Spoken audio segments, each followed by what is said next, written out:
কৃষ্ণ বন্ধু বান্ধৱীসকল নমস্কাৰ বন্ধু বান্ধৱীসকল নিশ্চয় আপোনালোকে ভালে কুশলে আছে নহয়নে বাৰু আশা কৰোঁ আপোনালোকে ভালে কুশলে আছে বন্ধু বান্ধৱীসকল আজি মই লৈ আহিছোঁ ভাৰতৰ টপ 10 জেনেৰেল নলেজৰ কিছুমান প্ৰশ্ন উত্তৰ বলক আজিৰ প্ৰশ্ন উত্তৰ ভিডিঅ'টি আৰম্ভ কৰোঁ আজিৰ প্ৰশ্ন নং এক হৈছে কোনখন গ্ৰন্থক হেজাৰী ঘোষা বুলিও কোৱা হয়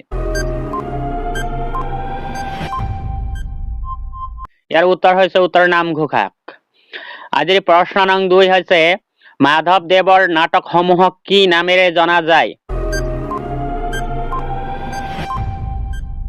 ইয়াৰ উত্তৰ হৈছে ঝুমুৰা বুলিও জনা যায় আজিৰ প্ৰশ্ন নং 3 হৈছে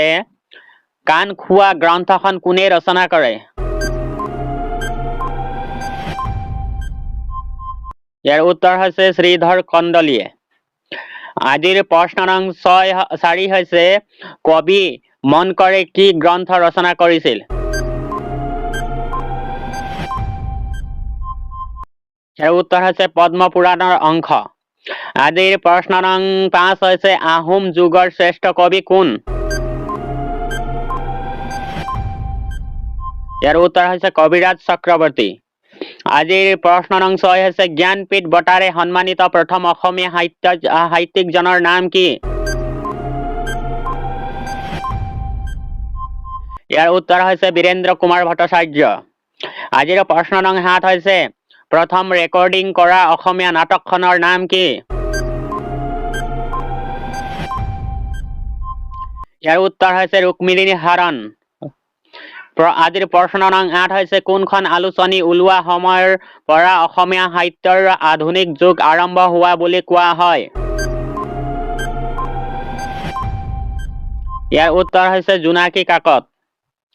প্ৰশ্ন নং 9 প্ৰথম অসমীয়া দৈনিক বাতৰি কাকতখনৰ নাম কি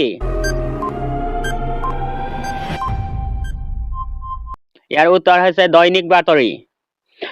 আজিৰ প্ৰশ্ন নং 10 অন্তিমটো প্ৰশ্ন হৈছে অসমৰ পৰা প্ৰকাশিত প্ৰথম ইংৰাজী দৈনিক বাতৰি কাকতখনৰ নাম কি ইয়াৰ শুদ্ধ উত্তৰ হৈছে দি আসাম ট্ৰিবিউন